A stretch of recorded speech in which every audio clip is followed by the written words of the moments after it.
Kwanza government. Minister wa ũgima wa mwĩrĩ Duale nĩ ateanĩirie mũhuhu atĩ makĩria ma ciringi bilioni 11 kuma mũtaratara-inĩ wa ũgima wa mwĩrĩ wa SHA nĩ ciũrĩte. Augĩte kĩgĩna gĩkĩ nĩ kĩrĩa gĩkoretwo gĩgĩtio nĩ mathibitarĩ matiganĩte, kũrĩa augĩte kĩgĩna gĩkĩ gĩkarĩhwo angĩkorwo maratathi marĩa marabatarania ti ma magendo. Duale oho akiuga mũtaratara ũyũ wa SHA nĩ ũkũrĩha ciringi 500,000 kũrĩ arwaru arĩa mekwamũkĩra ũrigiti kuma mabũrũri-inĩ ma nanja.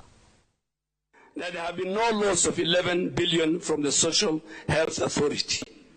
This figure, which currently in fact has grown, currently stands at 12.7 billion as of today, represents the claims that were flagged, the claims that we rejected, and the claims that were unpaid by our digital superhighway gatekeeper. So these are money that we have saved.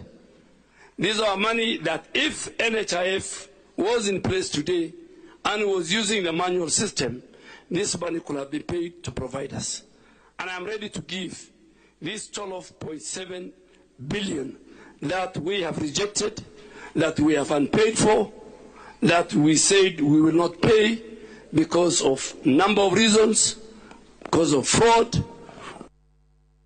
Munini wa munene wa borithi gũkũ